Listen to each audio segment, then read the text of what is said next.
If you don't have sustainable interior structures, you're not going to have sustainable exterior structures. And so an argument can be made that since famine occurs only in countries that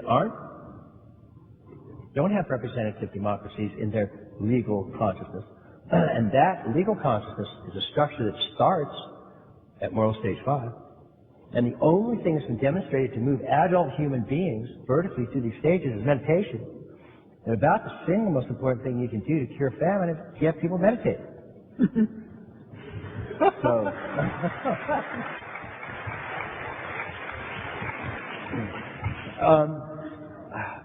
a little bit of a roundabout way to talk about some of these things, but they are all hooked together. And it's another good example of whenever you just go into any field you want, whether it's law or science or art or history or business or psychotherapy, and find the recalcitrant problems that have been around for decades, and you're going to find ways to put them together, and you're going to have a really, really important piece of information. That's sort of the rule of thumb of the integral age that we're coming into. Now, it doesn't mean it's just a mush flatland. It's just everybody just on the table, and we're all friends, and isn't that great? And whales are people too, and although that's actually insulting whales, some people I know, but it's not just a flatland like that. You can make judgments, very, very strong judgments. World-centric is better than ethnocentric. Ethnocentric is better than egocentric.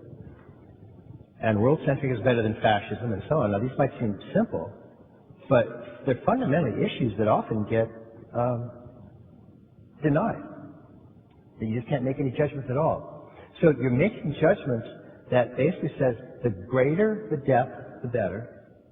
The more the number of perspectives that I can include, the better, in my judgment. Even in my emotions, Carol Gilligan's study of female moral development, it was still egocentric, ethnocentric, world-centric. Her stages were what she called selfish, egocentric. Then the next stage is called care. You can care for somebody else, that's ethnocentric.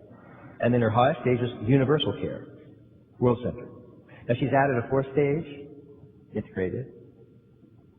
And what all of these again have in common, we talked a little bit about it earlier, is increasing the number of perspectives, increasing the amount of consciousness that you have. Because it's not just a cognitive thing. It increases the amount of love that you have. From going, people say, well, all the world needs is love. And I go, what kind? I mean, egocentric love? Ethnocentric love? Not just love their families.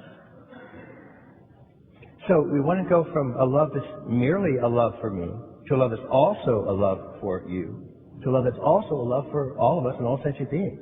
That's a consciousness thing. That's those structures of consciousness. And one of the sort of really good news items, if you are involved in a genuine meditative practice, and certainly in integral forms of that, is you're increasing the likelihood that your structures of consciousness, your stages of consciousness, are going to expand, to increase the number of sentient beings that you can hold in your mind and in your heart. And that's not only sort of a nice sounding thing, it also means the less suffering you have. Because suffering is defined as running into an other, like a bathroom door. If you there's nothing outside of you to run into you, then there is no suffering. Now, hurt can arise, but you're not identified with it.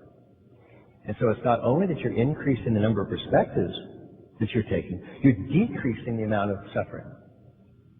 And that's sort of one of the claims of the great contemplative traditions, is that as you increase your consciousness, you decrease your suffering, not your pain.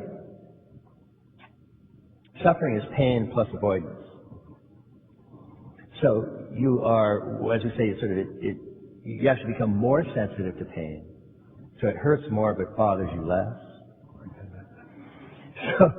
So that's sort of just some of these ways that Melissa start thinking about bringing these different areas together and having them basically share in a more integral approach. And this is, I didn't mean to kind of sort of get lectury on this, but I really feel strongly that it's an extraordinarily important endeavor, and it's something that you can do by simply finding those tension spots And then finding ways of taking both sides and finding what element of truth is there. And not just in an absolute sense, where everything, just as it is suchness. But that it contributes a relative truth that's really important. And that's why we say that basically there has to be a way for making room for everything, finding a place for everything in your life. And that's one of the things that we recommend in an integral approach. And you can fill in the pieces any way you want. And it's also, if you are interested in this kind of thing, then come help us at Integral Institute. If you want to do genuine practices, study with some of the truly realized teachers like Rinpoche.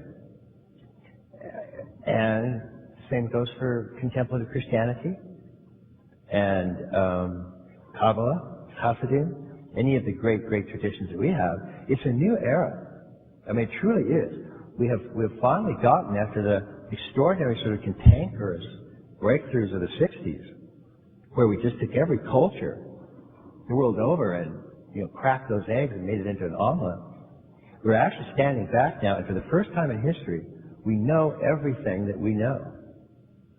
It's just never happened before that we have all the cultures sitting there right in front of us. And us basically having a chance to look at the sum total of what men and women have seen when they attempted to understand themselves and their world. And two of the really extraordinary breakthroughs, as we were saying, and there were many, many, many more. Please don't get too politically correct on this.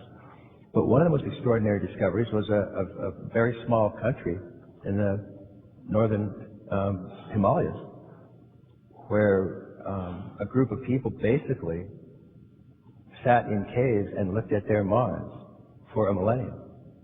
That's never happened before, not like that. And the treasure trove of wisdom that came out of that country is simply astonishing. It's not to belittle any other traditions.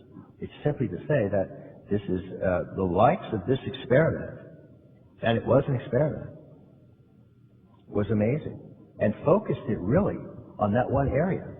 Many other areas of culture they just set aside. But that one area, it's just unbelievable. They drilled right down to the center of what we are.